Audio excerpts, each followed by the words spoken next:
Hoy empezaremos con paludismo. La malaria es una de las infecciones parasitarias más importantes del mundo. Cuatro son las especies que parasitan al hombre, que es Plasmodium vivax, Plasmodium falciparum, Plasmodium malaria y Plasmodium ovale. Es causada por protozoarios del género Plasmodium, como ya lo había comentado, que son transmitidos por la picadura de la hembra del mosquito Anopheles. Em, las cuatro especies que son patógenas para el ser humano ya las comenté. Y bueno, la mayoría de los casos y muertes son causadas por Plasmodium falciparum. La siguiente, por favor. En la epidemiología, el paludismo es una enfermedad potencialmente mortal causada por parásitos que se transmiten al ser humano por la picadura de la mosquita hembra del género Anopheles. En 2008 se estimaba que en 228 millones de los casos se estimaban 228 casos de paludismo en el mundo. El número estimado de defunciones por paludismo fue de 450.000 en 2018. Los niños menores de 5 años son el grupo más vulnerable afectado y representaban el 67% de todas las muertes por paludismo en el mundo.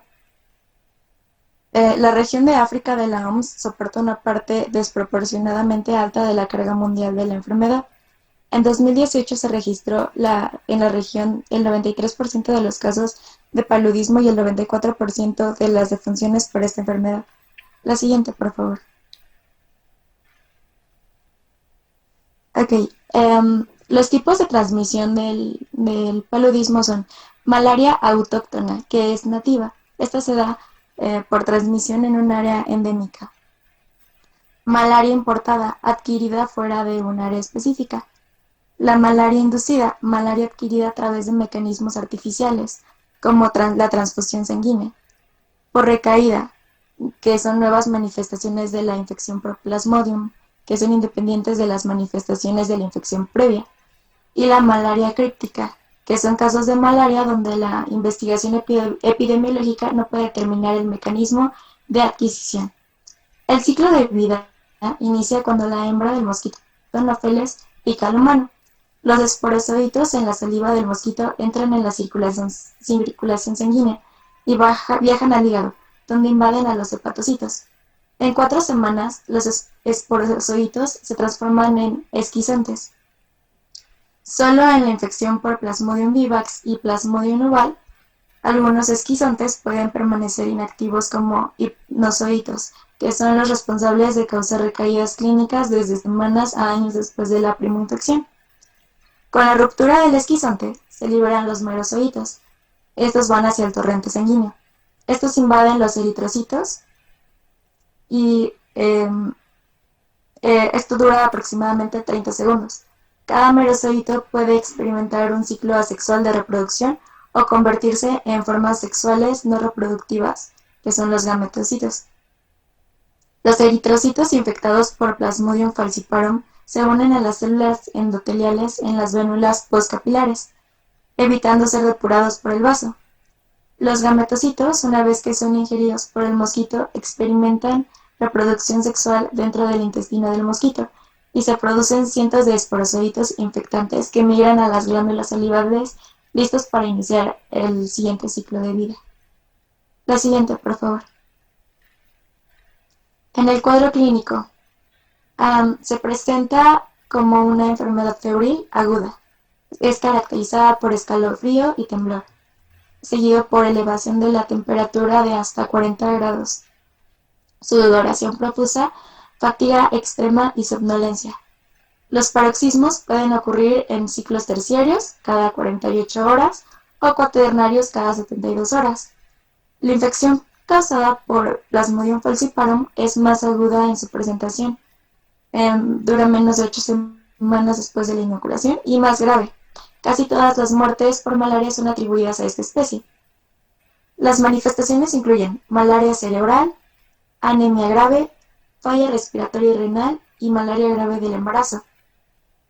Otros factores importantes son la acidosis metabólica, hipoglicemia e infecciones bacterianas sobrepuestas que contribuyen al desarrollo de falla orgánica múltiple y muerte por Plasmodium falciparum.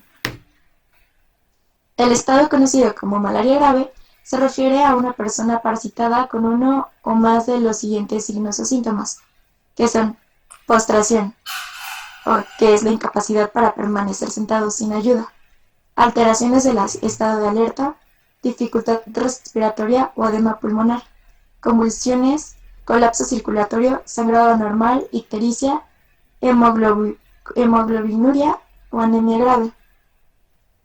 La postración y la alteración de conciencia ocurren frecuentemente en los niños y adultos con infección grave. La dificultad respiratoria, convulsiones y anemia grave son más comunes en niños, en tanto que la ictericia y la falla renal son más frecuentes en los adultos. La siguiente, por favor.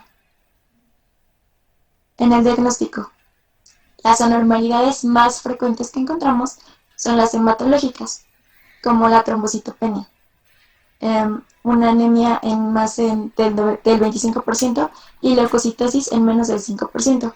Otra alteración que también podemos encontrar es en el funcionamiento hepático. Hay aumento de las transaminasas, hiperbilirrubinemia y elevación de la deshidragenasa láctica. El frotis sanguíneo teñido con Giemsa continúa siendo el método de referencia para el diagnóstico de malaria. El porcentaje de parasitemia está asociado con la severidad de la enfermedad y debe ser monitoreado durante y después del tratamiento para asegurar la resolución de la infección. También se puede hacer una PCR para hacer detección genómica del parásito. La siguiente, por favor. El tratamiento es según la presentación de la malaria.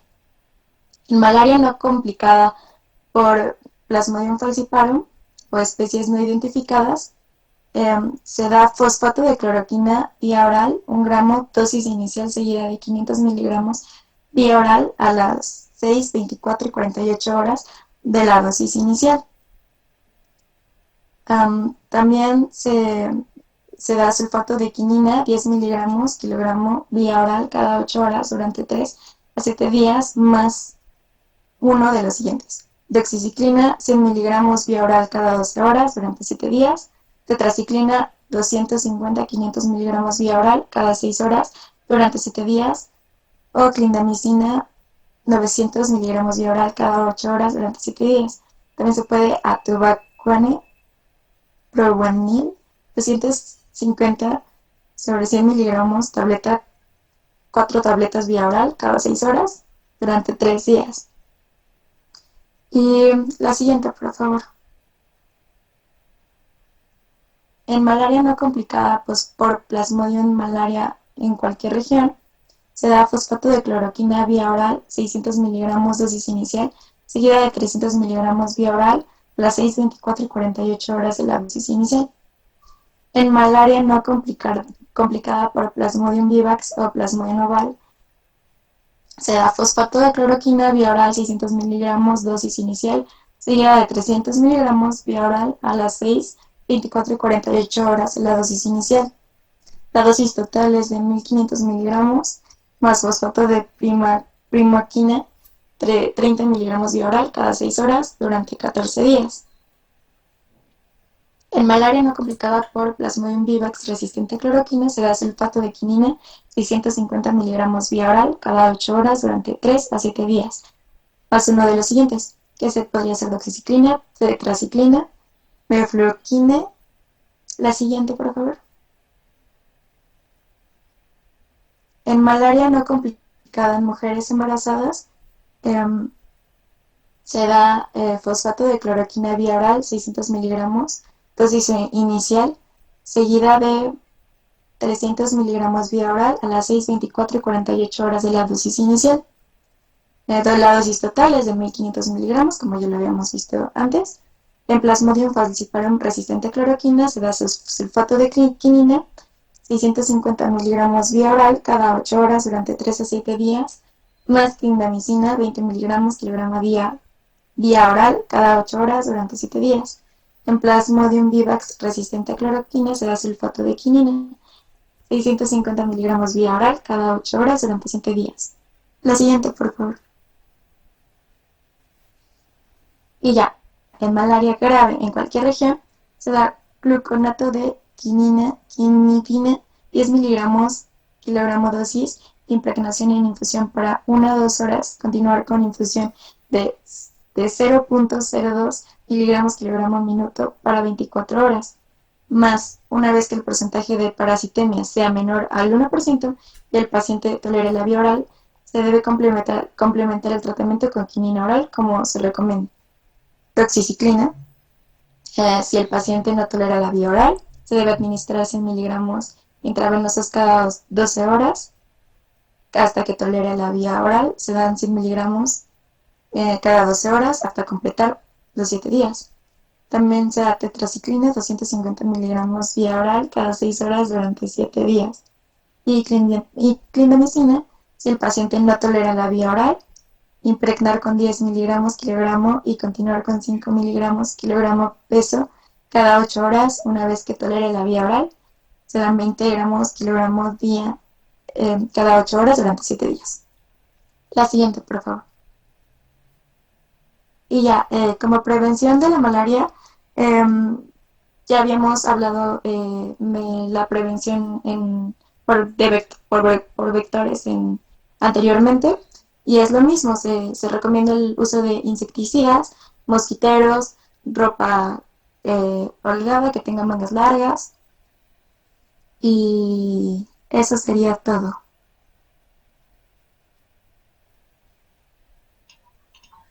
A ver, ok, entonces, aquí algunos comentarios. El paludismo, pues, como bien comentaron, es una enfermedad que tiene muchísimos años, ¿no? Acompañando al ser humano, y además la distribución, que si bien ha variado, sí es efectivamente de más de lugares de clima tropical. Entonces, aquí yo creo que lo importante es que tengan en mente, como cualquier enfermedad clínica, clínicamente el comportamiento puede ser distinto. O sea, van a ver desde la enfermedad grave hasta tal vez casos que no sean así tan importantes, tan impactantes, pero aún así dentro de toda esa variación esto como que lo que les tiene que prender la alarma es primero la fiebre, que tenga esa presentación, el hecho de que sea tan cíclica, ¿no? De cada 2 o cada 3 días. Anemia es otro punto que, aunque bueno, necesitan el estudio de laboratorio para confirmarlo, les debe orientar a que esto puede ir por ahí.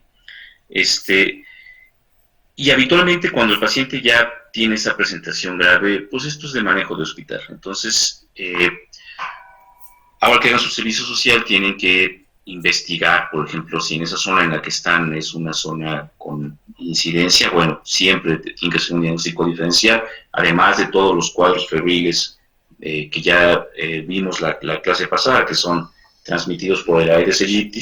Este es un mosquito diferente, y la mayoría de estos casos graves pues son hospitales, decía yo, porque no es solamente el hecho de tratarles con el antimicrobiano, en este caso específico, tienes que estar monitorizando función renal, tienes que estar transfundiendo al paciente según sea necesario. Entonces, son cosas que tienen que tomar en cuenta.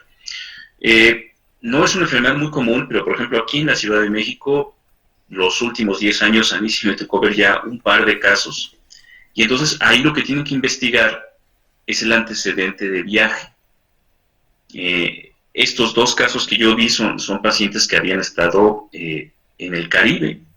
Uno de ellos un ingeniero estuvo en República Dominicana poco más de un mes, en Dominicana y Haití, porque estaba haciendo unos trabajos de apoyo de carreteras, alguna cosa así, y fue hasta casi un mes después de que ya estaba de regreso en la Ciudad de México, y por las fiebres tan persistentes, que después de que se había tratado con los antibióticos que ustedes quieran, fue que terminó hospitalizado, y entonces ahí fue donde le pedimos el estudio de gota gruesa y se diagnosticó, ¿no? Entonces, piensen, ténganlo en mente, ¿no? Es como hay un dicho por ahí, ¿no? El que no piensa en el diagnóstico, pues no, nunca lo va a hacer. Y segundo punto, pues Tratamiento también, esto va a depender mucho de los medicamentos que haya en existencia. Como bien comentaron, hay varias opciones que se pueden utilizar, pero esto sí ya va a depender mucho, como les decía, del manejo, si es hospitalario, de los medicamentos que tengan disponibles, si es de primer nivel, de acuerdo a los que por protocolo les estén indicando en sus unidades. Cloroquina, que bueno, es el prototipo ideal, aquí fue el primer uso clínico que tuvo ese medicamento, pues hoy en día con las condiciones que estamos y el COVID-19 sería sumamente difícil poder conseguirlo, pero bueno, puede ser que para casos así sí tengan la disponibilidad, pero les repito, esto ya tendrían que ahora sí que ver las características del lugar en el que están viendo al paciente y lo que tengan disponible, ¿no? No sé si tengan alguna duda o comentario acerca de esto. Ok, entonces vamos a continuar con leishmaniasis. Esta es una enfermedad infecciosa que es producida por el protozoario Leishmania. Este protozoario generalmente es intracelular y es transmitido por el mosquito Luxonia. Leishmania tiene dos fases. La fase tipo 1, que es la promastigote, esta es extracelular. Se va a ver que es flagelado en el vector. Esta es la fase infectante. Y el tipo 2, que es Leishmania mastigote, que esta va a ser intracelular, va a ser no flagelada y lo vamos a encontrar en el hospedero. Por lo tanto, es la fase de reservorio. Leishmania en México va a producir cuatro enfermedades principales. Leishmania cutánea localizada, la cutánea difusa, mucocutánea y la visceral. La que sigue, por favor. Bueno, en el informe epidemiológico de las Américas se menciona que en estas regiones la leishmaniasis está presente en por lo menos 18 países y la forma más común es la leishmania cutánea, mientras que la leishmania visceral, esta se dice que es la más severa y que casi siempre es fatal si no se da tratamiento curativo. Además, hablando un poco más sobre la leishmania cutánea difusa y la mucocutánea, debido a su larga evolución de la enfermedad, si no es tratada adecuadamente, puede causar deformidades y secuelas. En el mapa que les puse, eh, básicamente presenta la estratificación del riesgo para leishmania cutánea y para leishmania visceral. Si se dan cuenta, pues predomina principalmente en la región de América del Sur y se menciona que en Brasil es donde están los casos más importantes de leishmania visceral. En caso de México, se menciona en la bibliografía que esta enfermedad tiene un alto impacto debido a que ha sido subdiagnosticada, lo que nos lleva a pensar que ha sido desatendida y por lo tanto rezagada.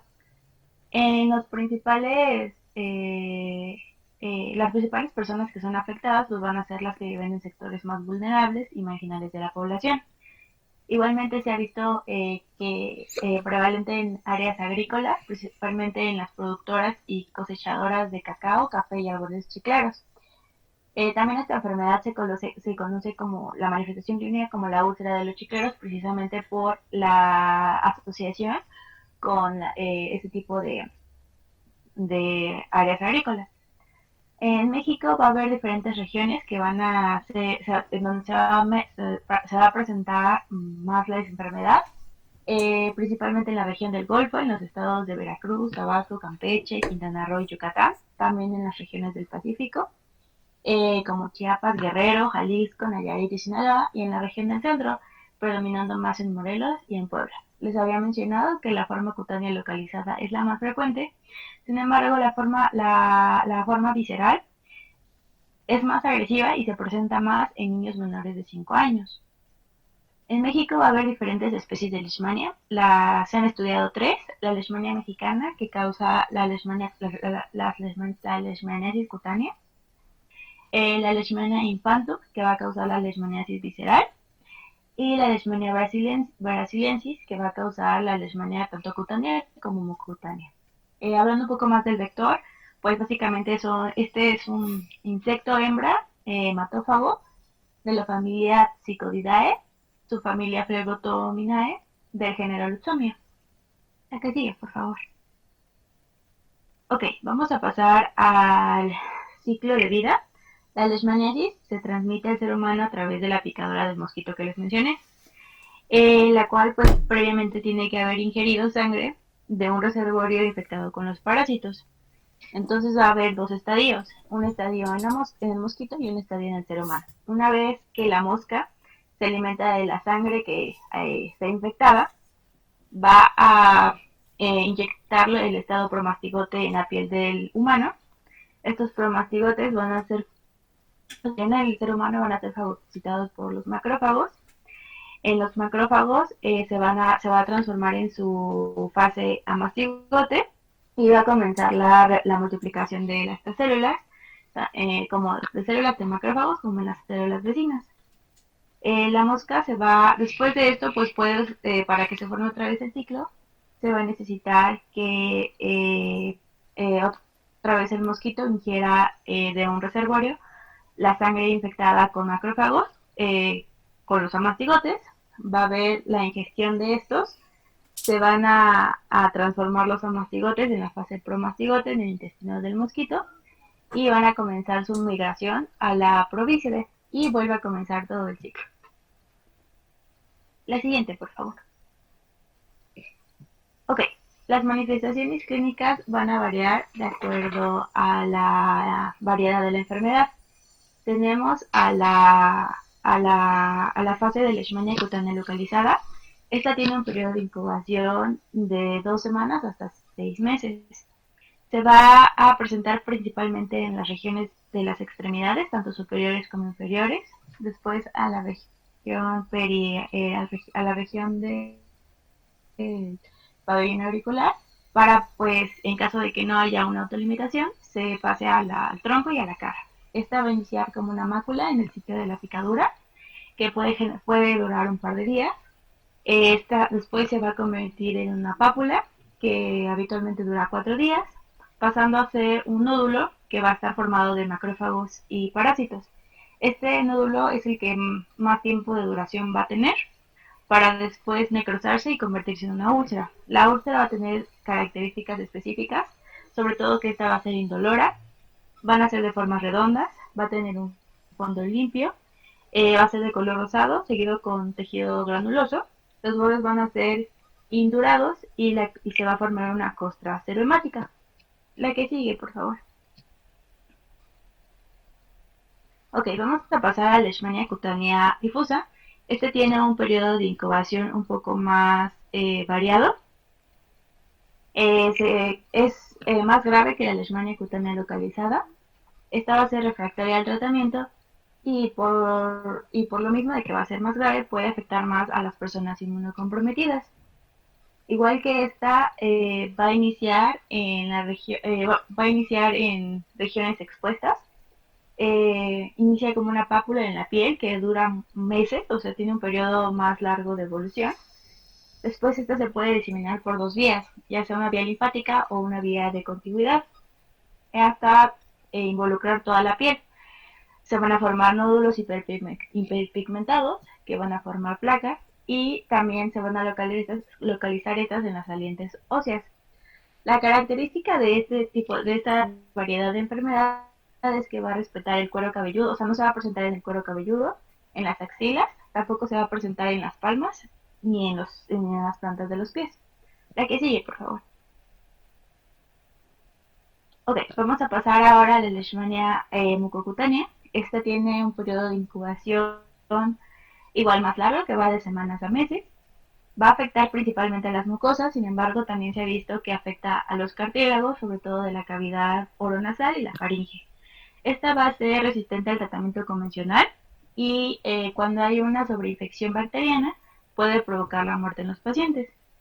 Las lesiones más frecuentes se dan en la región nasal, pueden formar un granuloma en el tabique que va a causar en el paciente síntomas de sensación de obstrucción nasal, prurito y también de rinorrea sanguinolenta, hasta formar una costra serohemática en la región afectada y provocando necrosis, y también puede provocar, les había mencionado, deformaciones como hundimiento de la nariz.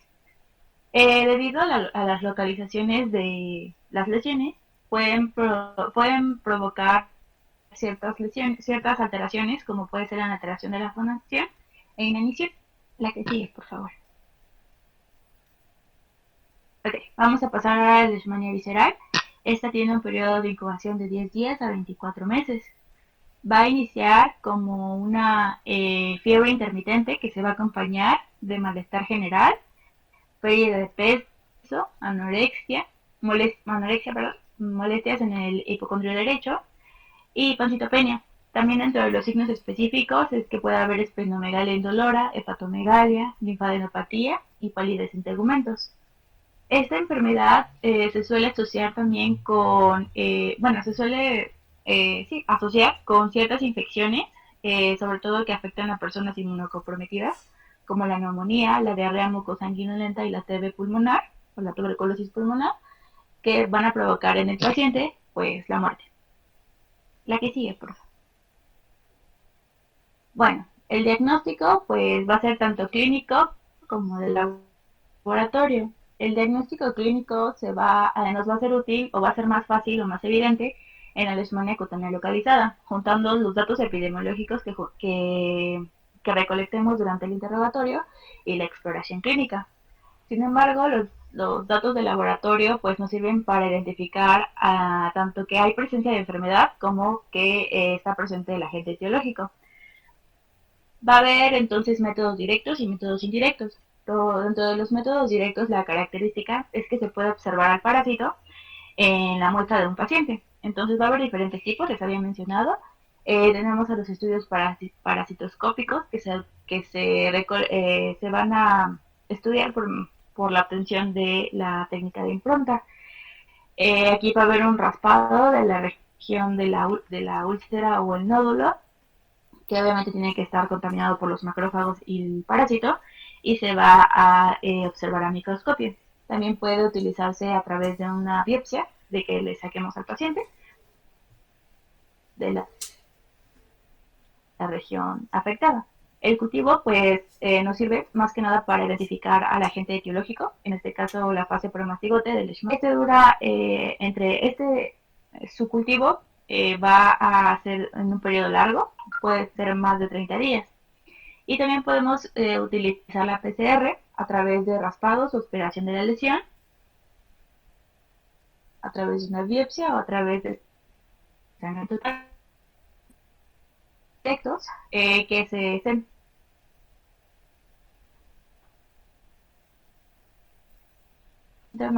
podemos tener las técnicas de ELISA, la inmunofluorescencia indirecta, que todas estas se utilizan a través de la recolección de la sangre del paciente.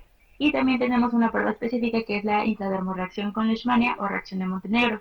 Esta es útil porque sustenta la clínica, es decir, las manifestaciones clínicas. Pero la desventaja que tiene esta técnica es que no va a diferenciar entre una infección pasada o una infección presente. Y también que suele ser negativa en la leishmania cutánea localizada y en la leishmania visceral. La que sigue, por favor.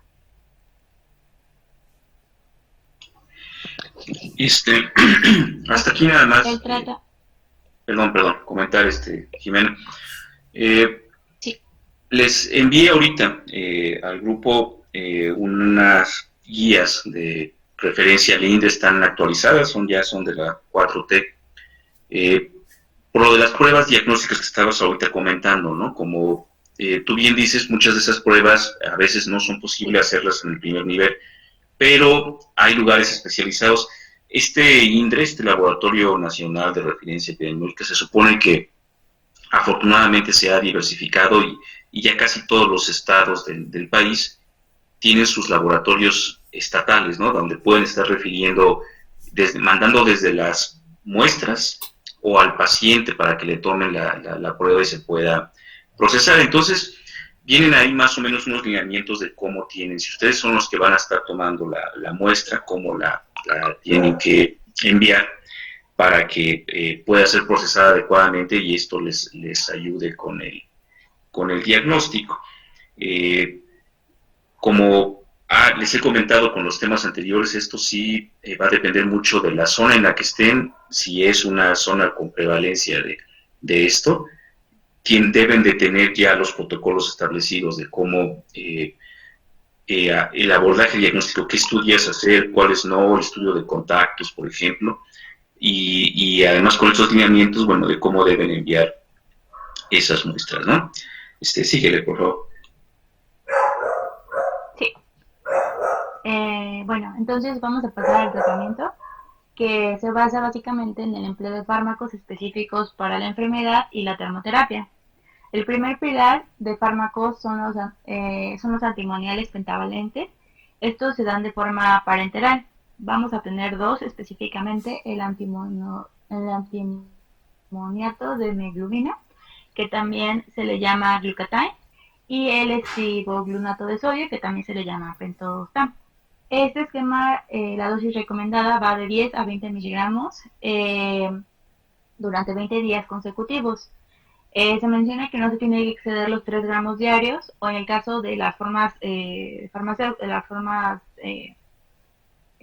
farmacológicas, en caso de glutathione,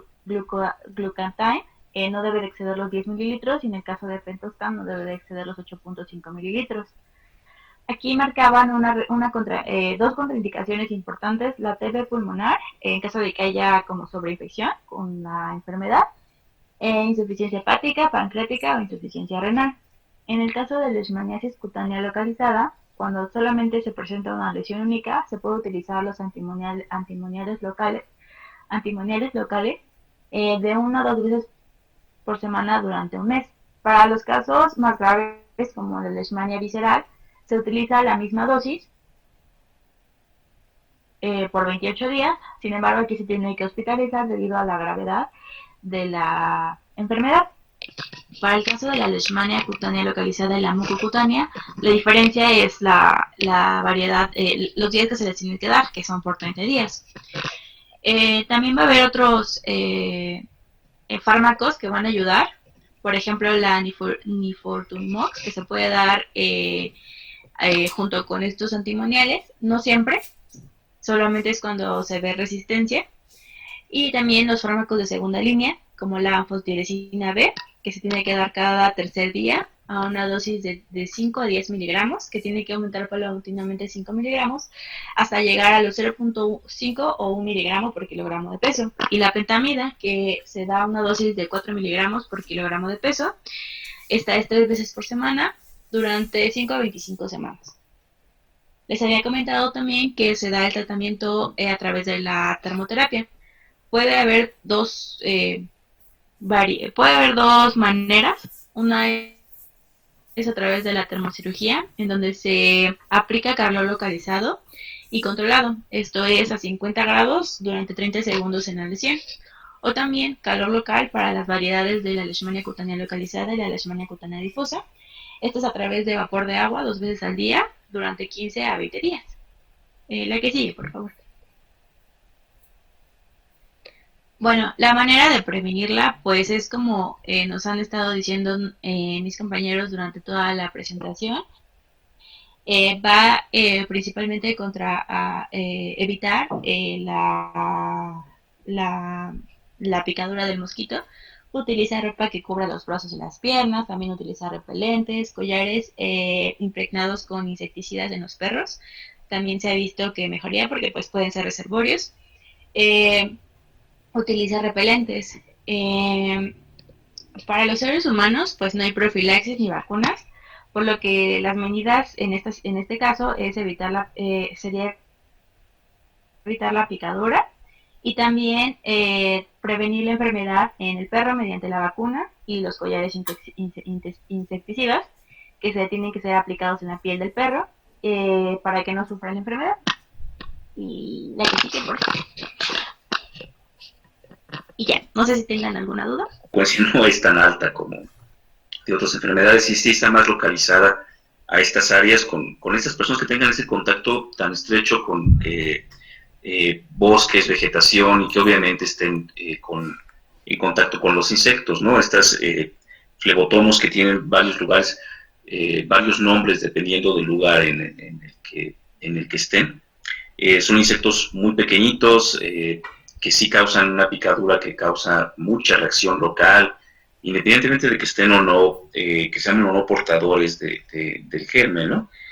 Este, aquí solo dos comentarios. Uno, la forma grave, la visceral, que desgraciadamente sí es más común en los niños, como puede tener esta duración de meses, un año, dos, inclusive, el paciente lentamente, ustedes lo ven clínicamente con un síndrome de desgaste, como si fuera un problema de los niños dejan de crecer, empiezan a tener pérdida de peso, sí pueden hacer efectivamente pancitopenia, ¿no? Leucopenia, anemia, y esto de pronto les empieza a dar una predisposición a enfermedades oportunistas, como si fuera un paciente, por ejemplo, con VIH, ¿no? Por eso lo van a ver reportado en la literatura, ¿no? Lo de la asociación de TB con leishmania visceral.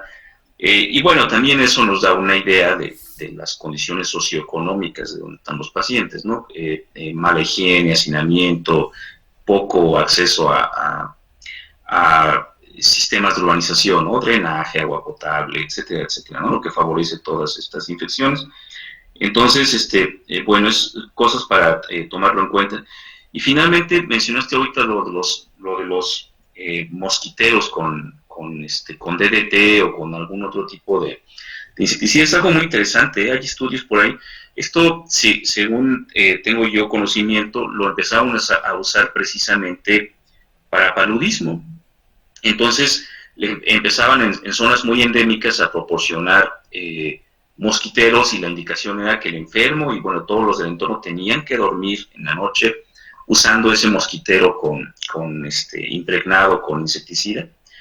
Y en los lugares donde lo implementaron, pues la mayoría tuvieron respuestas muy buenas, ¿eh? Y afortunadamente también empezaron a declinar otras enfermedades transmitidas por vector, como la leishmania, ¿no? Pero bueno, tengo entendido también que estas medidas ya no se están haciendo. Sí tuvieron como mucho impulso la década de los 70, todavía de los 80 en varias partes. Actualmente ya no.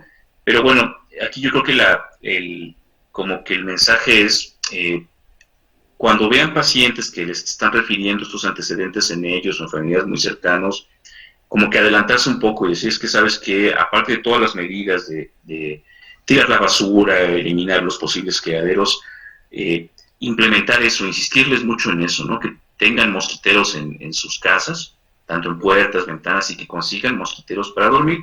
Y bueno, se va a obtener este beneficio cruzado, por decirlo así, en la prevención.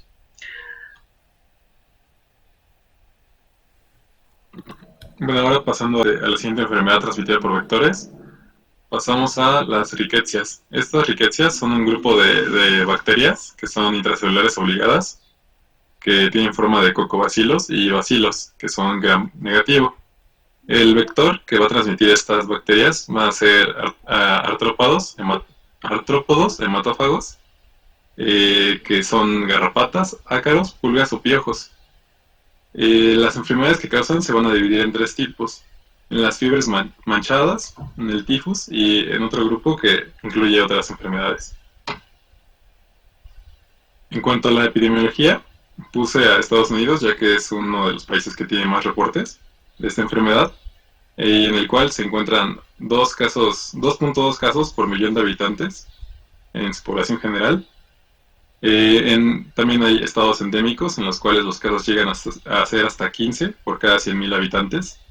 Y las temporadas, las épocas del año en las que la infección se vuelve más alta, donde la prevalencia se vuelve más alta, es primavera y verano, siendo los grupos de edad de 40 a 64 años los grupos más afectados. En cuanto a México, el reporte está bastante subestimado, sin embargo es obligatorio que hagamos el reporte cuando encontremos un caso. Y encontramos que hay 0.66 casos por cada 100.000 habitantes.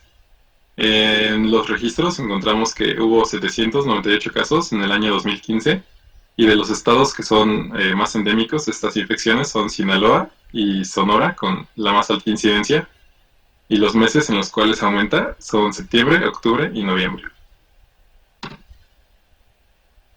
Y las fiebres manchadas, que van a ser las infecciones más comunes, van a tener una mortalidad bastante alta, del 25%.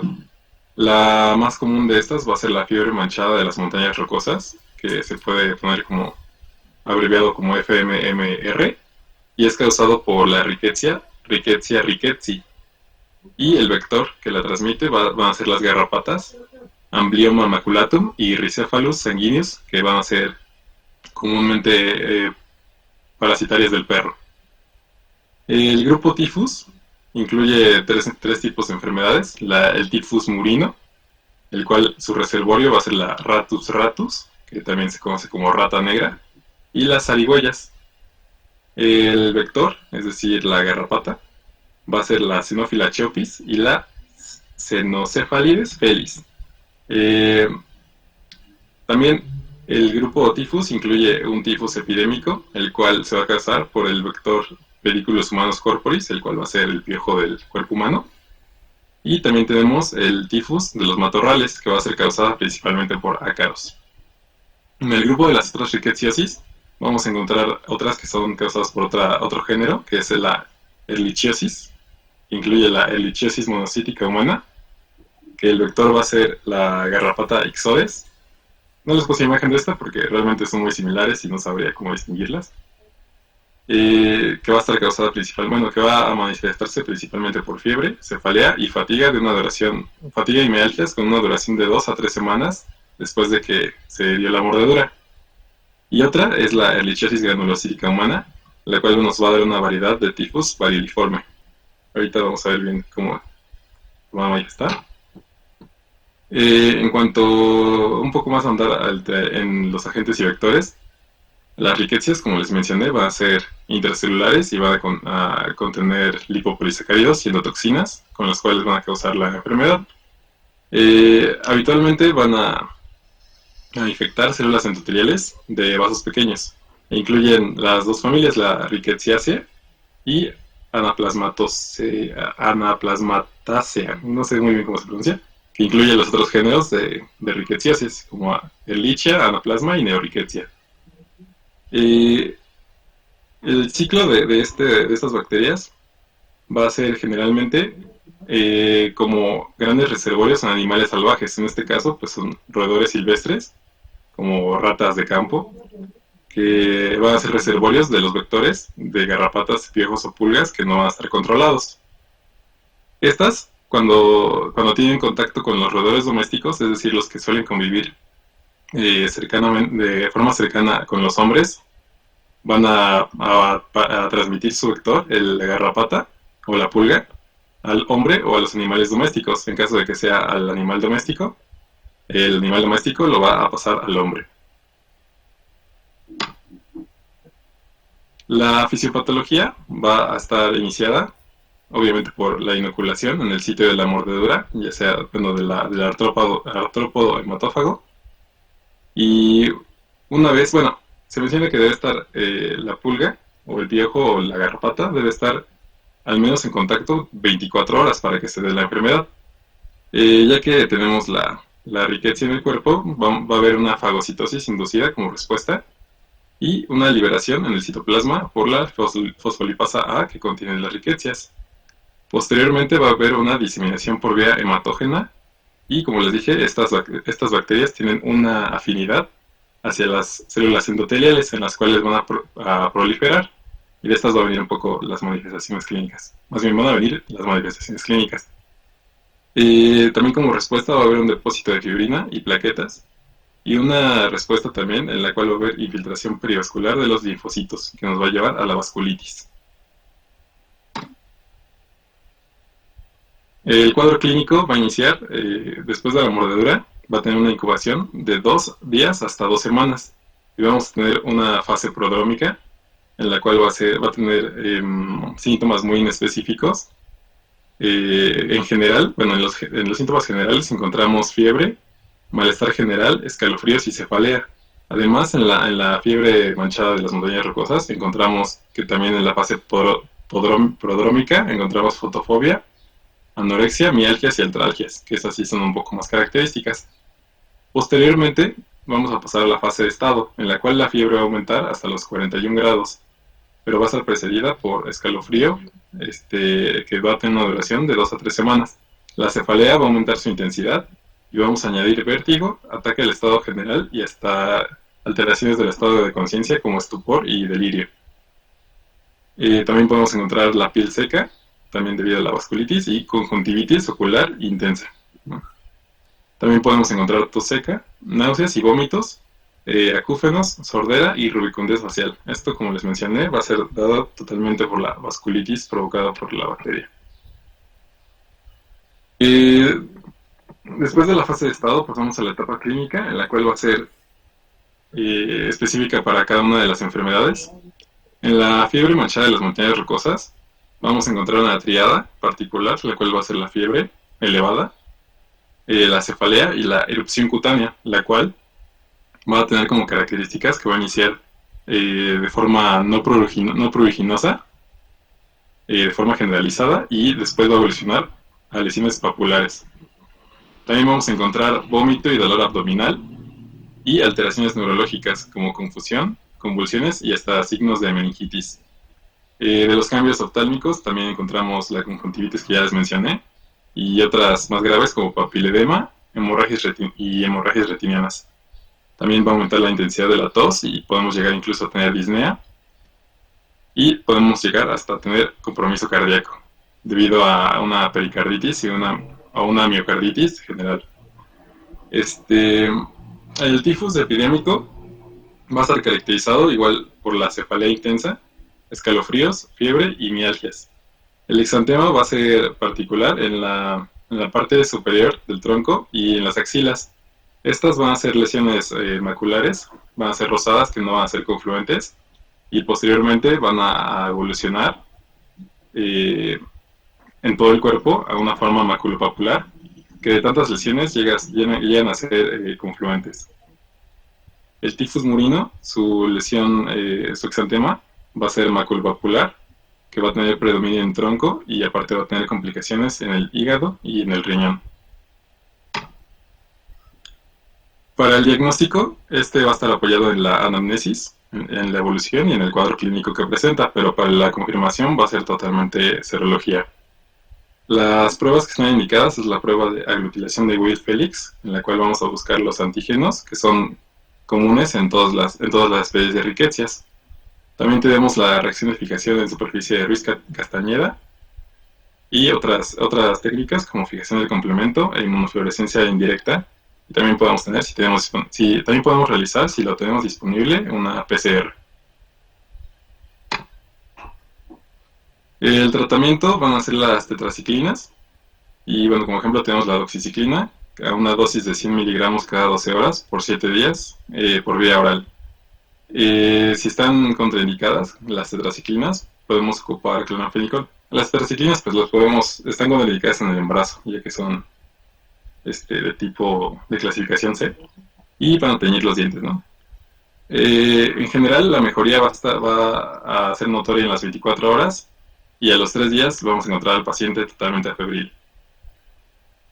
Pero sin embargo pues hay que terminar el esquema de tratamiento de 7 días. Como les mencioné, tiene que ser, esta rickettsiosis es de reporte obligatorio, entonces también vamos a tener, así como el coronavirus, vamos a tener algunas definiciones operacionales para poder reportarlos. Si quieren, hasta la pueden revisar después. Ok, antes, ¿alguna duda, comentarios? Aquí yo creo que de este tema, como bien comentaste, es más común en el norte de América, ¿no? En Estados Unidos y Canadá. En México sí hay reportes en la parte norte y noroeste del país, sí llega a haber, pero es precisamente por esta distribución y la asociación con el vector, con las garrapatas, ¿no? El tifus no, el tifus sí, acuérdense ustedes que esto es un problema transmitido por piojo, no por garrapata, y entonces sí, si ustedes revisan históricamente, ha estado asociado, por ejemplo, es un trastorno muy común después de las guerras o después de algún conflicto, alguna tragedia natural, algún evento así muy grave, en el que no hay sistema de drenaje, de agua potable, que las condiciones, hay hacinamiento, la alimentación está muy deficiente. Es lo que favorece que haya proliferación de piojos, y es entonces cuando empiezan a aparecer los cuadros de de tifus, ¿no?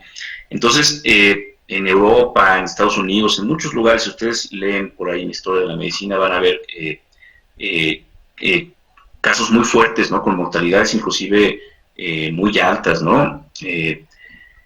Durante la Segunda Guerra Mundial, por ejemplo, cuando los alemanes atacaron la Unión Soviética en ese entonces y no pudieron vencer y tuvieron que regresar, tuvieron muchas pérdidas de vidas, y muchas de esas pérdidas, más que propiamente por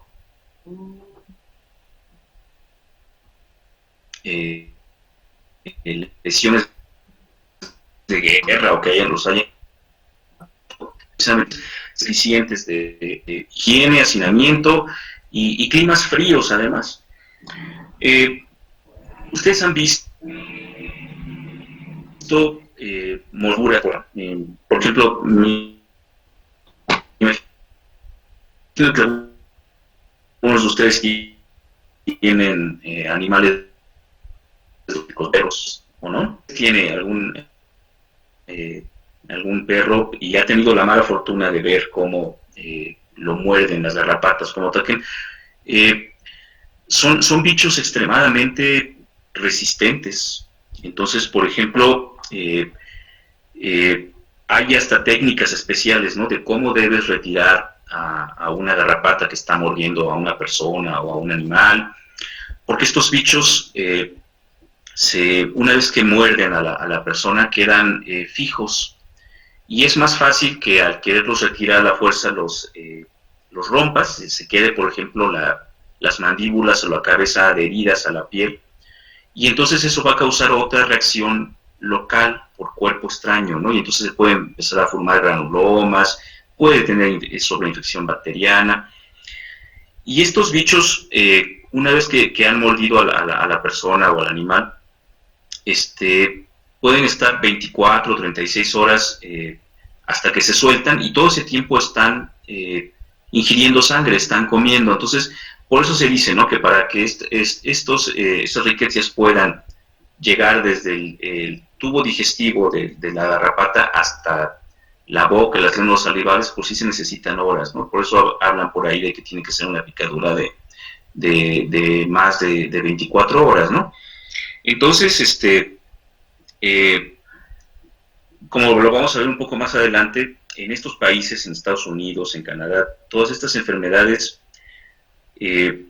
son más del clima cálido, porque en invierno las garrapatas se esconden, son bichos que pueden además sobrevivir meses, 12 meses, 18 meses, sin comer nada, ocultos debajo de piedras, en grietas que hayan en la superficie, etcétera, etcétera.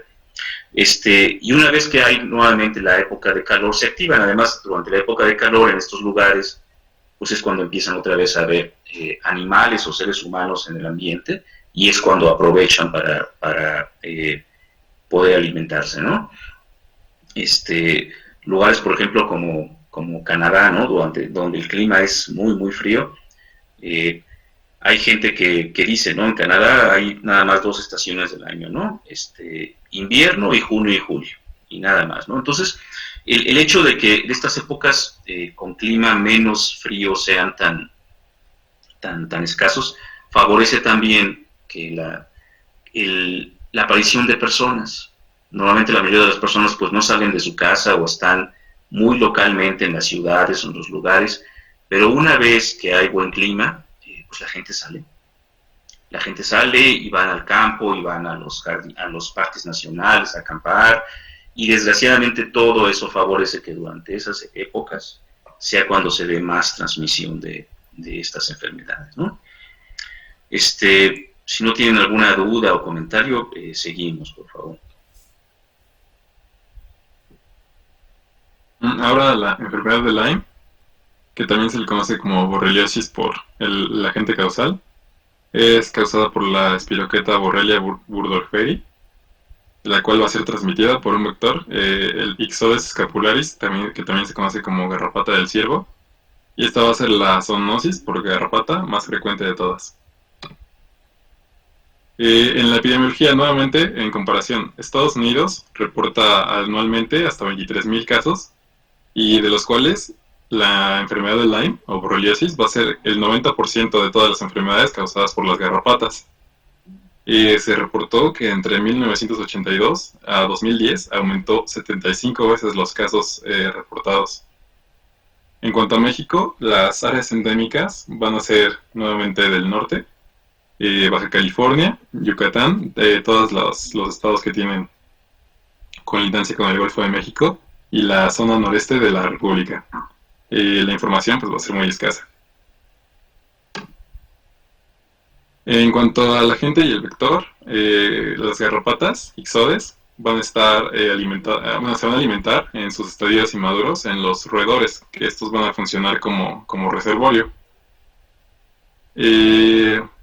Las garrapatas que se infecten, o sea, van a estar van a infectarse en los roedores que van a tener a la espiroqueta. Van a ser roedores infectados. Las garrapatas ya infectadas, que estén en estadios inmaduros, van a estar infectadas por Borrelia burgdorferi, y estas, posteriormente, ya cuando maduran, se van a alimentar de mamíferos grandes como el ciervo, que por eso es la garrapata del ciervo, y animales domésticos, en los cuales puede estar las mascotas del hombre o incluso ya el hombre. Estas van a completar su ciclo en el venado. Y bueno, la fijación de la garrapata tiene que ser de al menos 24 horas para que se pueda transmitir la borreliosis. El cuadro clínico también va a estar en etapas. La primera etapa va a ser la etapa localizada temprana, en la cual vamos a presentar un exantema, que se le conoce también como eritema migratorio, que va a estar en la zona de la mordedura, que más comúnmente va a ser los muslos, ingles o axilas. Este exantema va a ser maculopapular y va a ser indoloro, y va a tener un aclaramiento central, como vemos en todas las imágenes, que se denomina como ojo de buey. También va a estar acompañado de un cuadro gripal y una linfadenopatía regional a la zona de la mordedura. Va a presentar cefalea y signos meningios, y este cuadro va a desaparecer en 3 o 4 semanas. Posteriormente, las lesiones se van a volver múltiples, también van a ser similares al eritema migratorio, y van a estar asociadas a fiebre, y los síntomas se van a agravar. El exantema maxilar, posteriormente va a evolucionar a exantema maxilar, va a aparecer conjuntivitis, incluso podemos encontrar hepatitis leve y artralgia migratoria. Vamos a encontrar también en la etapa temprana una neuroborreliosis, la cual se va a encontrar en el 10% de los pacientes que no son tratados, la cual consiste en neuritis craneal, meningitis linfocítica, mononeuritis múltiple, radiculopatía motora y sensitiva, y miositis. En general son signos neuronales, la cual va a mejorar en semanas o incluso hasta meses. Y también otra afección que podemos encontrar va a ser la cardíaca, en la cual podemos encontrar bloqueos atrioventriculares que van a ser de grado variable, incluso llegando a ser bloqueos completos. En la fase tardía, cuando la afección va a ser persistente y tardía, podemos encontrar también artritis de Lyme, la cual se va a presentar hasta en el 60% de los pacientes que no son tratados, en la cual vamos a encontrar una inflamación oligoarticular que va a ser intermitente, que va a durar meses y posteriormente se va a recuperar y va a tener nuevamente ciclos de inflamación. En el líquido sinovial de la articulación afectada vamos a encontrar una leucocitosis entre 50 y 110.000. Y va a ser, y también puede evolucionar una artritis crónica debido a que las proteínas van a hacer mimetismo con las proteínas del tejido sinovial. Y la articulación comúnmente más afectada es la rodilla. Y como les dije, va a ser únicamente en una articulación.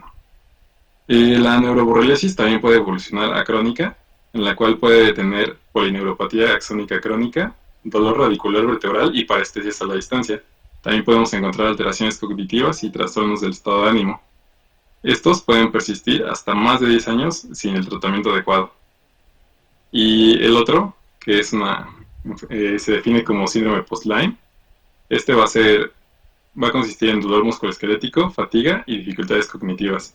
Y esto se puede presentar incluso después del tratamiento. Para el diagnóstico, nuevamente nos vamos a apoyar en la anamnesis y en la evolución del cuadro clínico.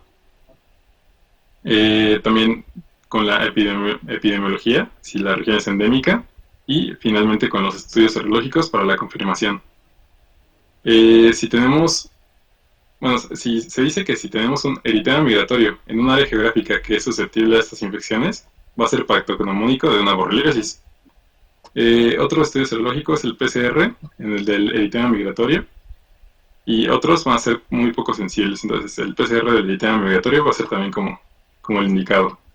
Y para confirmarlo podemos ocupar una ELISA para establecer las inmunoglobulinas, las cuales la IgG la vamos a encontrar elevada a las 2 semanas, la IgM, perdón, la vamos a encontrar elevada a las 2 semanas, y la IgG, que va a ser la que vamos a encontrar ya elevada de por vida después de esta infección. El tratamiento nuevamente van a ser las tetraciclinas y tenemos nuevamente la doxiciclina con una dosis de 100 miligramos cada 12 horas por vía oral. Si está contraindicada, acitromicina, 500 miligramos por vía oral. En ciertos cuadros clínicos también tenemos como esquemas específicos.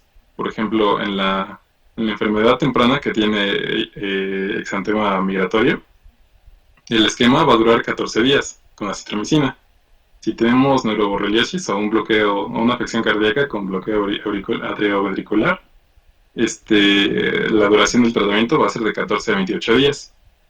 Si encontramos la artritis, va a aumentar incluso más, a 28 días, y lo vamos a repetir en caso de que haya recidivas. Y el síndrome post-Lyme, pues no va a tener un tratamiento para el agente etiológico, pero vamos a tener que basarnos en el tratamiento sintomático. Para su prevención es evitar la exposición a las garrapatas en las zonas endémicas, evitar que éstas estén unidas a nosotros más de 24 horas, y la profilaxis, si se encuentra que una persona ya tuvo una mordedura de garrapata, va a ser con tetraciclinas, nuevamente doxiciclina, 200 miligramos por vía oral. Y esto de borreliosis. ¿Dudas o comentarios? Solo recalcando lo que les acaba de comentar hace un momento, ¿no? Esto afortunadamente no es en toda la extensión geográfica del país, es en algunos puntos, y aún así, como ustedes vieron en el cuadro, la frecuencia es muy baja, ¿no? Comparada con Estados Unidos o con Canadá, ¿no? Y aquí, aún así, en esos lugares, a veces lo que se llega a ver es la enfermedad, pero ya en sus variedades más bien tardías, ¿no? Ya inclusive crónicas, como bien les comentó Cristian, de la neuroborreliosis. De hecho, hay hasta celebridades, ¿no? Hay hasta famosos que ahora con las redes sociales pues postean que tienen enfermedad de Lyme, no se la están viendo bien, ¿no? Sí nos puedes decir cuáles, o algunos que tú hayas leído, Cristian, o alguien más, si sabe, famosos con la enfermedad de Lyme. Talía. ¿Quién? Talía, ¿no? Así es, muy bien. ¿Quién más? Por ahí. El canadiense Justin Bieber, ¿no? Eso, Justin Bieber, pues canadiense, ¿no? ¿Y quién más? Otro que se llama Avril Lavigne. Avril Lavigne, así es, también canadiense, ¿no? En realidad hay más personas, ¿no? Richard Gere, mucha gente, no recuerdo, ahorita sería muy extenso la lista de personas, y muchas veces ellos de lo que se quejan es eso, ¿no? De la secuela o de la enfermedad tardía, o hasta interesante, ¿no? Síndrome de post-Lyme, ¿no? Porque en realidad ya no hay evidencia de la presencia del agente infeccioso. Digo, sí, la serología de IgG va a quedar permanentemente positiva, pero aún así como que refieren esta recurrencia de los síntomas, ¿no? Y es algo que puede durar muchísimos años. Entonces, a veces ese tipo de problemas se tienen que tratar más ya con medidas de sostén, ¿no? Dar neuromoduladores como imipramina, algún otro tipo de estos medicamentos, analgésicos, sintomáticos cuando haya los cuadros etcétera, ¿no? Bueno, seguimos, por favor. Vamos a continuar con la enfermedad de Chagas, también denominada tripanosomiasis americana o Chagas-Massa o Chagas-Cruz. La importancia de ver esta enfermedad es que se considera una de las 6 parasitosis de importancia mundial y que constituye la tercera parasitosis de Iberoamérica. ¿La que sigue? Recientemente se calcularon que alrededor de 20 millones de personas se encuentran afectadas y estas están distribuidas en toda América, desde el sur de Estados Unidos hasta Argentina, y que normalmente van a estar localizadas en áreas pobres. Sin embargo, pues gracias a las migraciones humanas hacia otros continentes, hacen que actualmente pues ya se considere esta enfermedad como globalizada. También pues debido a la naturaleza crónica de la infección y a los flujos migratorios que les comento, se ha diagnosticado esta enfermedad en Australia, Japón, Canadá y Francia. De acuerdo a algunos cálculos que hizo la Organización Panamericana de la Salud, se encuentra que alrededor de 35 a 100 millones de personas se encuentran expuestas a la infección por este virus debido a que viven en zonas endémicas o en lugares en donde pues, los factores ecológicos son propicios para que se desarrolle la enfermedad. Se calcula que tiene una incidencia de 200,000 casos nuevos por año. En cuanto a nuestro país, la que sigue, se van a encontrar sobre todo en zonas rurales de Guerrero y Oaxaca. Estos dos estados tienen aproximadamente el 45% de las infecciones. También se han reportado casos en Chiapas y Colima, específicamente en Chiapas, sobre todo en la parte sur, lo que es la Selva Lacandona, Marqués de Colimas, también en las partes de la Huasteca en Hidalgo, Veracruz, Baja California, San Luis Potosí, Yucatán, Michoacán y Morelos. En México se estima que aproximadamente hay 1.5 millones de personas infectadas, pero hay reportes que pueden variar desde 1 a 6 millones. Aquí sí. En cuanto al agente causal, no va a causar Trypanosoma cruzi. Este es un parásito flagelado que pertenece a la familia de los Trypanosomatidios. Están en el orden de los cinetoplástidos de la clase de Somastiginia.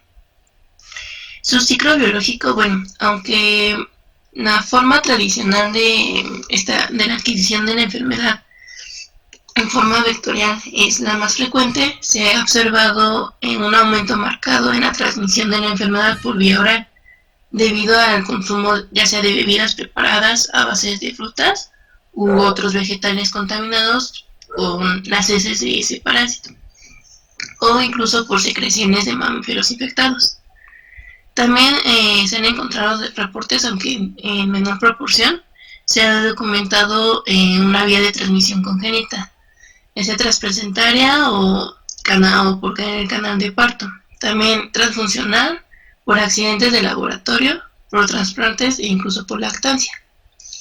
Este parásito puede vivir en humanos y en más de 100 especies de mamíferos. Y pues en estos incluye el vector que es el que transmite la infección por Trypanosoma cruzi de un huésped adulto, que es el chinche de triatomo que habita normalmente en América Latina. El mamífero infectado por Trypanosoma cruzi presenta el parásito circulante en la sangre en forma de tripomastigote. Cuando la chinche, que es el vector, pica al mamífero, se alimenta de su sangre infectada. Entonces los parásitos que ingiere van a sufrir una transformación madurativa en el intestino y estos son eliminados en las heces. Al picar a un nuevo mamífero, la chinche defeca cerca de la picadura. Entonces los tripomastigotes ahí presentes pueden penetrar en el nuevo huésped a través de esa picadura o a través también de la conjuntiva ocular. Una vez en el organismo del mamífero, el parásito va a invadir las células cercanas al sitio de inoculación y va a adquirir una forma intracelular que se conoce como amastigote. Este va a provocar el daño directo e indirecto a los tejidos. Al multiplicarse el amastigote, genera más tripomastigotes que se van a liberar a la circulación sanguínea para poder continuar infectando a las células de diferentes tejidos. El periodo de incubación va desde los 7 hasta los 14 días. Aquí sí. El cuadro clínico, la enfermedad se va a caracterizar por 3 fases. En la primera fase, que es una fase aguda, tiene una duración de 6 a 8 semanas. En la fase aguda puede haber una reacción local en el sitio de entrada del parásito, que se le va a conocer como chagoma de inoculación o lipochagoma. Esto es cuando si la penetración fue a través de la piel y se va a caracterizar porque es un nódulo subcutáneo, redondo, eritematoso, indoloro y que va acompañado de adenopatías y fiebre.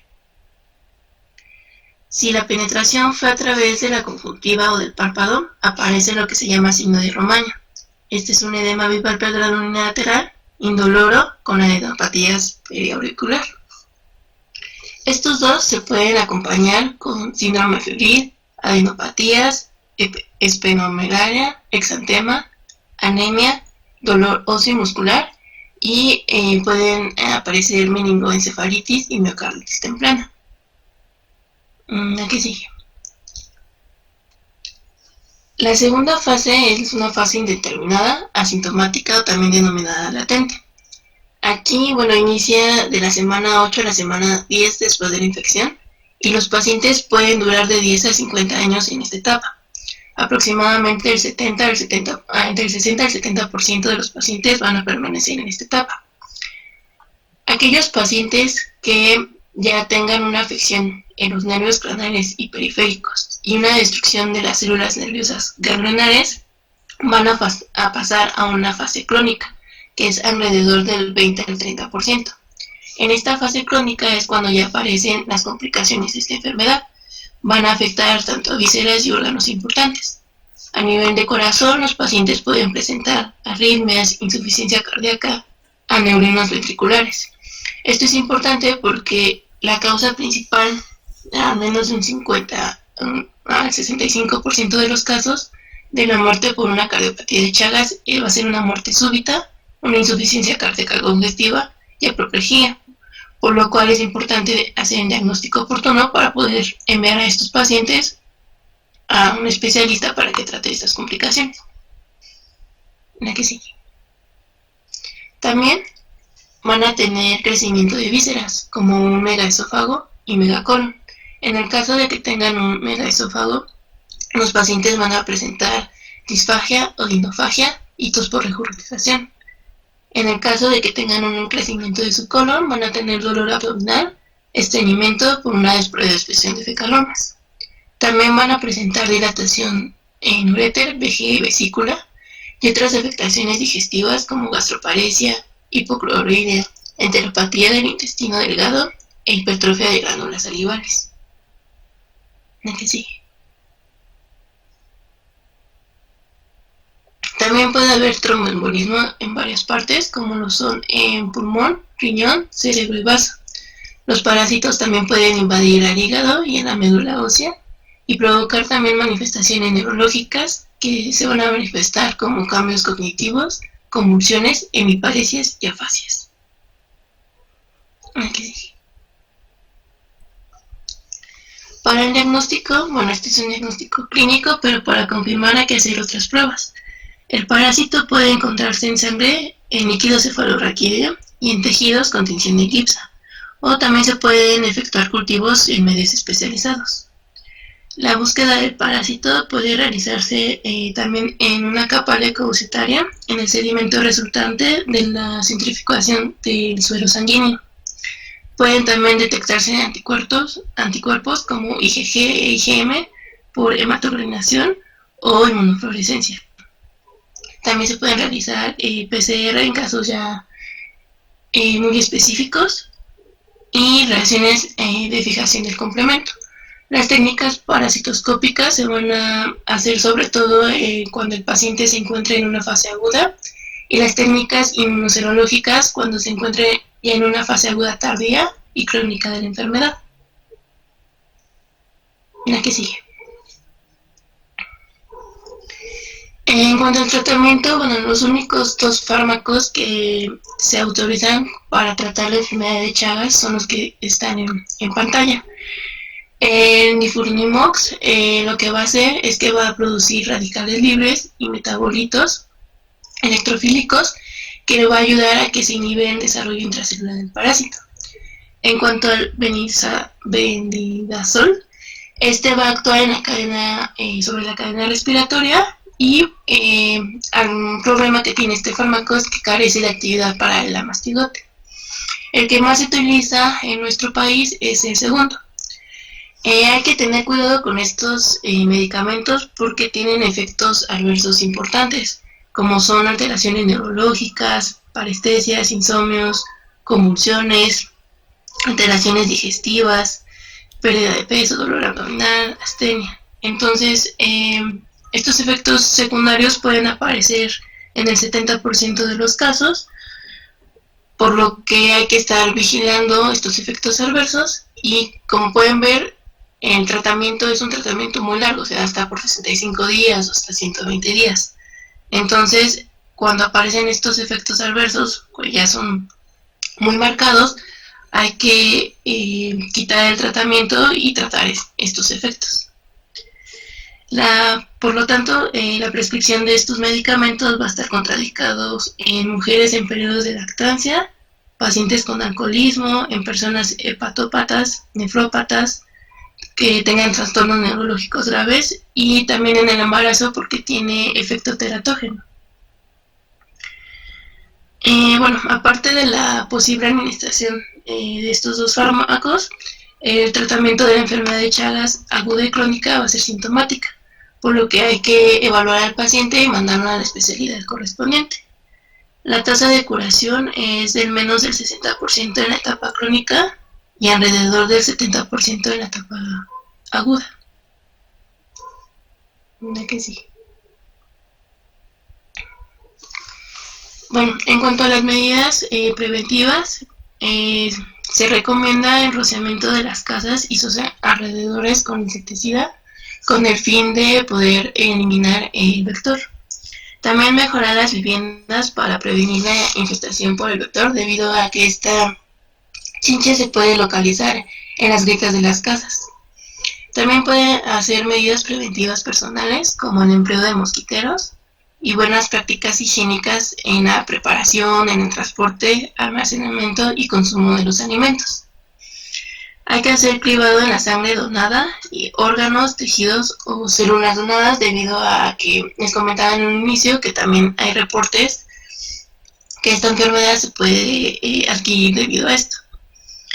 Y también es importante el cribado de recién nacidos y otros niños en las madres infectadas para poder diagnosticar y tratar tempranamente este problema. La que sigue.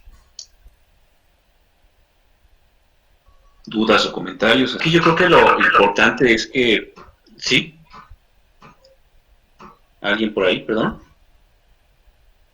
Les decía que aquí lo importante es nuevamente ubicarse, ¿no? De acuerdo al área geográfica donde estén, si hay o no reportes de este tipo de problemas, bueno, siempre sospecharlo, ¿no? Y mucho de lo que se recomienda ahí aquí con las chinches en general, las medidas de prevención son un poco distintos a las otras enfermedades transmitidas por insectos, ¿no? Finalmente con el insecto sí, todas estas medidas que hablábamos, los mosquiteros, en puertas, ventanas, en dormir con un mosquitero, etcétera, etcétera, son útiles.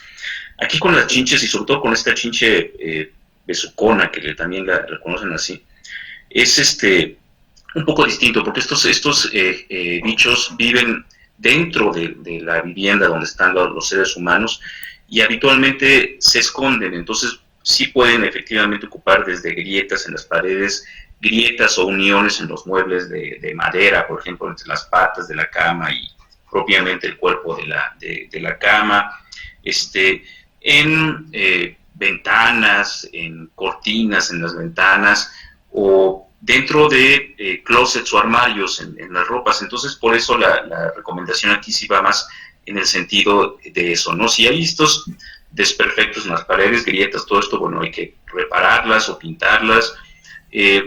Frecuentemente el aseo, por ejemplo, de la cama de los niños, ¿no? Los colchones, voltearlos, limpiarlos, sacudir debajo de las camas, etcétera, etcétera, ¿no? Son un poco distintas, ¿no? Y como bien comentaron, aquí la cuestión importante es la cronicidad de la enfermedad. Desafortunadamente es lo que se llega a ver, sobre todo ya en nivel hospitalario, segundo o tercer nivel, son las complicaciones, ¿no? Hacen una cardiomiopatía dilatada precisamente por el daño cardíaco, y eso, si ustedes recuerdan sus clases de cardiología, pues produce daño miocárdico, bajo gasto miocardio. Son habitualmente pacientes que manejan fracciones de expulsiones muy bajas, ¿no? De 30%, 35%, 40%, y que desgraciadamente eso los pone en el riesgo alto de hacer muerte súbita o formación de trombos y coágulos y los fenómenos tromboembólicos que ya comentaron. Y muchas veces en esa fase, pues más bien el tratamiento es de sostén para estas complicaciones, ¿no?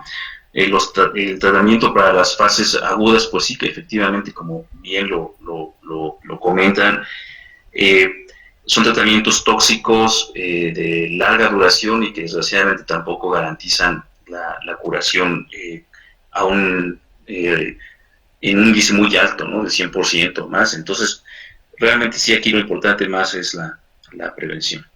Seguimos, por favor.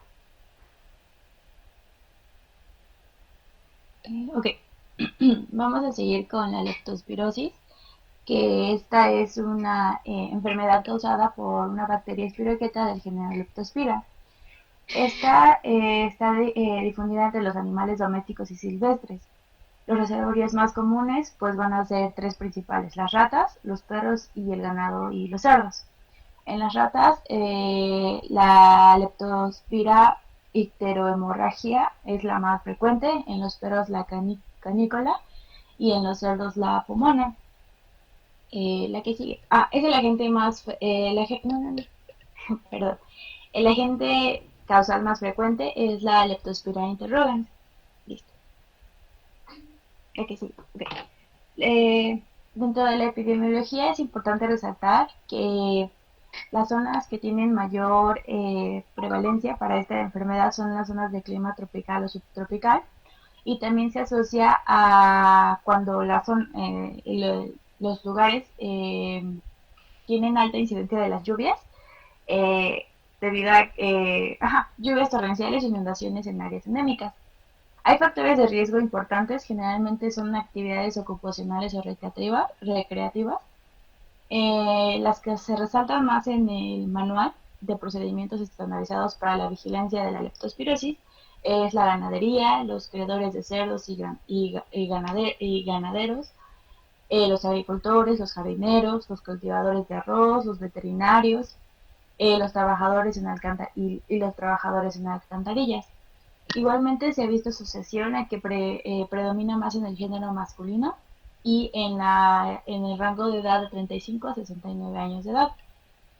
Los estados del país, los estados en donde hay mayor incidencia va a ser Hidalgo, Sinaloa, Veracruz, Tabasco, Sonora y Yucatán.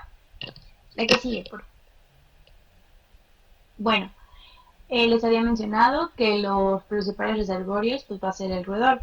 Entonces, esta enfermedad se va a propagar a través de la orina de los animales infectados. Esta bacteria puede sobrevivir desde semanas hasta meses en agua o en tierra contaminada. Y principalmente en el ser humano puede hacer contagio a través de las membranas mucosas, de la conjuntiva, o a través de cortes o abrasiones en la piel que te estén en contacto con la tierra, agua o algún material infectado. La que sigue, por favor. Ok. Las manifestaciones clínicas de esta enfermedad son consecuencia de los daños provocados en la capa endotelial de los pequeños vasos sanguíneos por mecanismos que todavía no han sido bien descritos de acuerdo a la patogenicidad que tiene la bacteria. Tiene un periodo de incubación de 2 a 30 días, sin embargo, en la mayoría de los casos reportados suele ser de 5 a 14. Los síntomas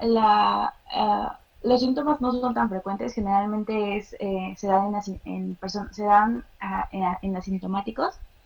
Sin embargo, cuando se producen los síntomas, el 90% se identifican como una enfermedad no específica aguda y febril. El 10% suelen evolucionar a una enfermedad grave, por lo que nos da pie a como clasificarla o que tenga dos fases. Una fase de la enfermedad que es leve y una fase de la enfermedad que es grave. La mayoría de las personas que tienen esta enfermedad se quedan en la fase leve, que se caracteriza por fiebre, cefalea, mialgia, específicamente en las pantorrillas y en la espalda baja. Igualmente se asocian con náuseas, vómito, diarrea, dolor abdominal, tos y sarpullido. Si se dan cuenta, son síntomas muy inespecíficos. Cuando se evoluciona a la enfermedad grave, aquí ya va a estar afectando eh, diferentes órganos que nos puede llevar a tener diferentes manifestaciones, como por ejemplo la ictericia, que tengan insuficiencia renal, hemorragias, meningitis séptica también se ha visto asociado, arritmias cardíacas, insuficiencia pancreática. También puede haber un colapso hemodinámico que cause pues la muerte del paciente, y también se ha descrito lo que se denomina la enfermedad de Weill, que está caracterizada por tres componentes. Una es la enfermedad por leptospira, dos, que el paciente tenga insuficiencia renal e insuficiencia hepática. La que sigue, por favor. Ok, el diagnóstico, pues si se dan cuenta, en la mayoría de los casos son síntomas y signos muy específicos, por lo que se requiere métodos de laboratorio para el diagnóstico. Tenemos varias opciones. El método microbiológico, pues se centra más en aislar al microorganismo. Debido se tienen que tener como fases para tomar la muestra. Por ejemplo, durante el periodo febril se puede tomar el líquido cefalorraquídeo, se tiene que procesar. Después de una semana de iniciar los síntomas, se puede recolectar la muestra en orina y el agente, en caso de que esté presente, pues va a salir, se va a poder observar. Al microscopio, pues este se va a ver por un método de campo oscuro. Sin embargo, no es frecuente visualizarlos por la escasa concentración que el microorganismo pueda tener. Igualmente, se puede sacar muestra de tejidos y se tienen que procesar por medio de la técnica de impregnación argénica. El cultivo va a ser a partir de soluciones de sales minerales con aminoácidos del suero de un conejo. Se va a decir que esta prueba es negativa cuando no hay crecimiento después de un mes. Igualmente, en la imagen que está al lado, que se ven dos medios líquidos, no sé si se logra apreciar bien, pero mencionaba la bibliografía que es positivo cuando se ve que el líquido o las soluciones se tornan turbios. La que sigue, por favor. Ok. La serología es el método de laboratorio más frecuente usado para el diagnóstico de la leptospira. Esta se identifican los anticuerpos después de 3 a 10 días del inicio de los síntomas, y durante la fase aguda está presente en sangre por 4 a 6 días. Entonces vamos a tener pruebas diagnósticas de apoyo y pruebas diagnósticas de confirmación. Las pruebas diagnósticas de apoyo van a ser el análisis de IgM a través de una ELISA IgM, de inmunotransferencia por puntos o pruebas de flujo lateral. Sin embargo, el código estándar para identificarla es la prueba de aglutinación microscópica, también denominada MAC. Esta se utiliza a partir de muestras de suero durante la fase aguda y durante la fase de convalescencia, que son recolectadas con un periodo de diferencia de 7 a 14 días. Y igual se procesan. También dentro de las muestras recomendadas para las pruebas diagnósticas recomendadas para la confirmación es la PCR y la Ajá, la PCR. La que sigue, por favor. Ok, para el tratamiento, pues lo vamos a dividir en dos, básicamente. Para aquellos que tengan a pacientes con síntomas leves y para pacientes con síntomas graves. Se basa principalmente en antibióticos. En pacientes con síntomas leves se recomienda el uso de doxicilina 100 miligramos por vía oral cada 12 horas. Sin embargo, también se pueden utilizar la citromicina, la ampicilina o la amoxicilina. En pacientes que tienen síntomas más graves, se tiene que utilizar la penicilina intravenosa, que a una dosis de 1.5 millones de unidades cada 6 horas. O también se puede utilizar la ceftriaxona intravenosa, 1 miligramo cada 24 horas. La que sigue, por favor. Ok, esta zoonosis, igual que todas, pues tenemos que dar información para prevenirla. Una de ellas es combatiendo los roedores principales, que son los principales agentes en los principales reservorios, perdón. Esto es a partir de la limpieza de calles, o sea, quitando su lugar de hábitat. Ajá, por ejemplo, los basureros, las zanjas, ese tipo de lugares. Igualmente evitar la inmersión en aguas estancadas o charcos o barros. A llevar a los animales, en este caso los animales domésticos, los perros, a que se vacunen. Igualmente usar siempre calzado. En el caso de las personas que trabajen en las alcantarillas, usar siempre calzado que evite el contacto con aguas estancadas o que sean como más susceptibles a que los roedores los muerdan o los animales, bueno, en este caso los perros.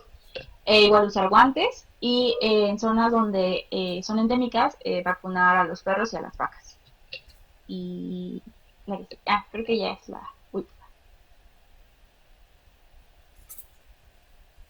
¿Alguna duda?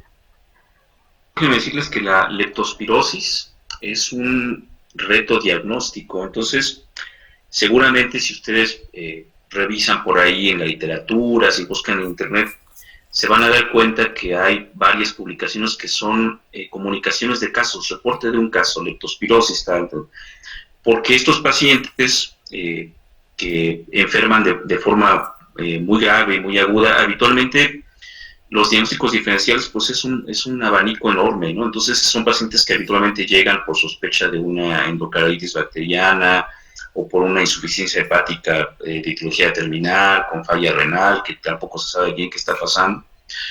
Y como bien comentan, las pruebas específicas de diagnóstico pues tampoco son así como muy sensibles, entonces son reportes de pacientes que a veces están hospitalizados semanas o meses, hasta que finalmente fallecen y el diagnóstico es post-mortem, o se llega al diagnóstico, ¿no? Y aún así, desgraciadamente en esos casos, sí la mortalidad es muy alta. Entonces, aquí yo creo que finalmente tal vez el mensaje para tener en mente es, hay que sospecharlo, sobre todo cuando de pronto ustedes llegan a ver casos en los que ya hicieron un abordaje, un diagnóstico, ya están inclusive a lo mejor usando antibiótico empírico y de pronto ven que no está respondiendo y que empiezan a aparecer estas otras señales, reinterrogar.